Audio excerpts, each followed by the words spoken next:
Welcome back, dear viewers, to English Horror Stories. I'm Sarah Alex, and today, we have a chilling treat for you. Before we dive into the abyss, hit subscribe and the notification bell, so you never miss our terrifying tales. Support the channel below. Now, brace yourselves for a nightmarish journey into English horror stories. Mark's descent into the abyss of the macabre had begun long before he stumbled upon the cursed canvas. He had always been an artist who dared to explore the darkest corners of the human psyche. While hauntingly beautiful, his early works had yet to gain the attention of the art world's elite. Mark was trapped in a cycle of rejection letters, part-time jobs that barely paid the rent for his dingy apartment, and a growing sense of despair gnawed at his soul. His true passion lay in painting, the art that stirred unease and discomfort in its viewers. He believed that true art should reflect the human condition. For Mark, that condition often veered towards the grim and sinister. His canvases depicted tormented souls, grotesque creatures, and landscapes that seemed to exist in the twilight zone between reality and nightmare. Late one fateful night, when the city was cloaked in darkness and despair, Mark found an antique shop nestled in a forgotten corner of the town. The shop's windows were lined with relics of the past, old clocks, dusty books, and forgotten trinkets. But the painting caught his eye, a relic of an era long gone.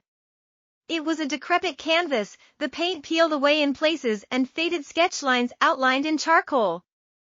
Mark felt an inexplicable, magnetic pull towards the painting, like it was calling out to him from the depths of time.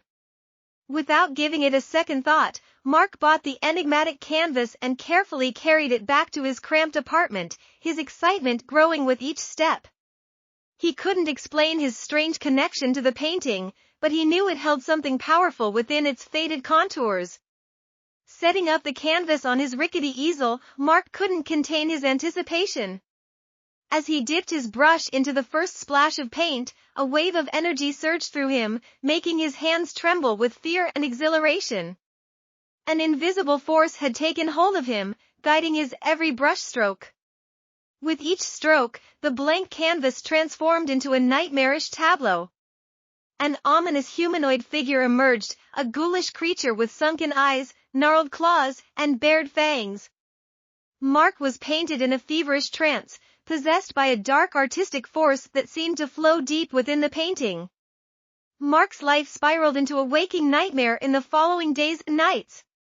Vivid, grotesque dreams haunted his sleep, featuring the abominable figure from his painting crawling out into his world, lurking in the shadows. And when he awoke, he would find that the creature's mouth had opened wider, its claws grown longer, its eyes more menacing. Yet whenever he looked away, and then back again, the painting appeared as it always had, a seemingly innocuous canvas. The toll on Mark's physical and mental health became undeniable. He struggled with debilitating headaches and relentless fatigue, but he couldn't tear himself away from the canvas. It was an insatiable compulsion, a sinister urge he couldn't resist. Mark even saw brief glimpses of the nightmarish figure reflected in mirrors and puddles. Still, no one else seemed able to perceive it. Then, one fateful night, a chilling voice whispered into Mark's ear as he painted, a voice that oozed malevolence. "Mark, you are mine now. Your soul belongs to me." It was a voice that sent shivers down his spine, a voice that he knew came from the abomination he had painted. Terrified beyond words, Mark knew he had to break free from the sinister hold the painting had over him. He attempted to destroy it, but his limbs froze against his will as if some unseen force prevented him. Slashing at the canvas only led to more grotesque additions to the artwork. He was trapped, a helpless puppet under the control of an evil presence that had found its way into his very being. Days turned into weeks as Mark continued to paint infernal scenes of rituals, slaughter, and flame, all at the cruel command of the demonic entity. He begged, prayed, and bargained for his release. Still, the entity only laughed, a brutal, echoing laughter that seemed to mock his desperation. Mark's last hope came when he realized that mixing his blood with the paint temporarily weakened the spirit's power over him. In those brief moments of respite, he added hidden icons of saints and angels into the composition, desperate to counteract the demonic force that had him in its grip. Mark summoned every ounce of his strength to dab a final holy symbol in blood-splattered paint one fateful night.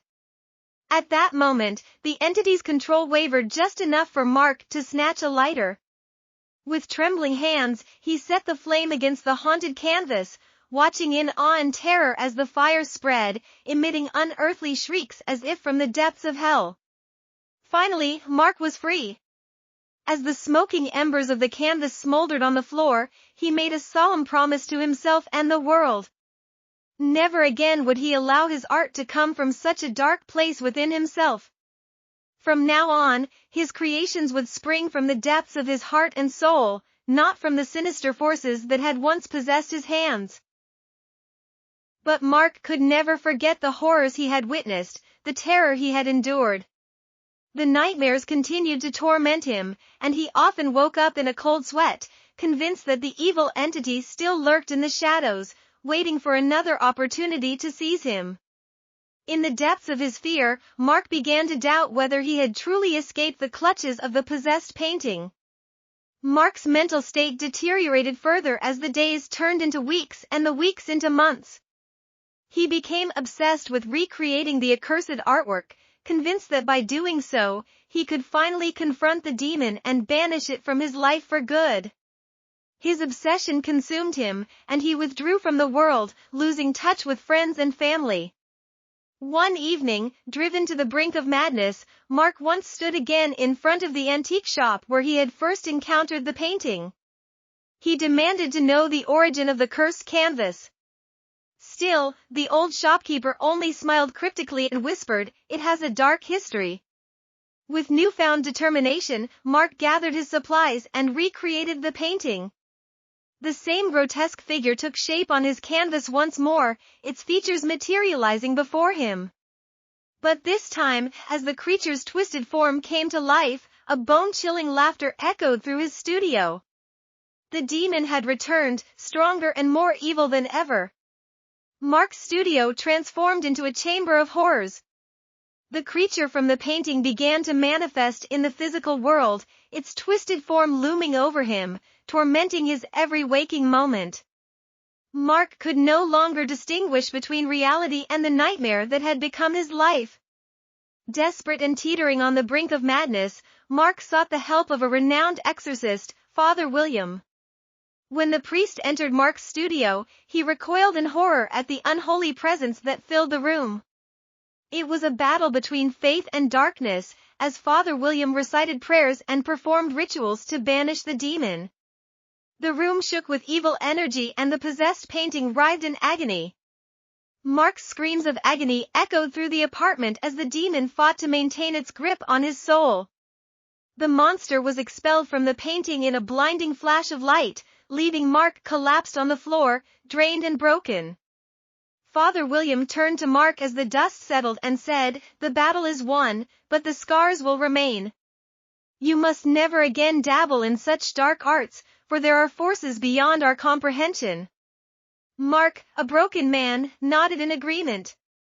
He had survived the horrors of the possessed painting, but he would carry the trauma with him for the rest of his days. His once promising career as an artist had been shattered, replaced by a haunting darkness that would forever haunt his soul. And so, Mark's life became a shadow of what it once was.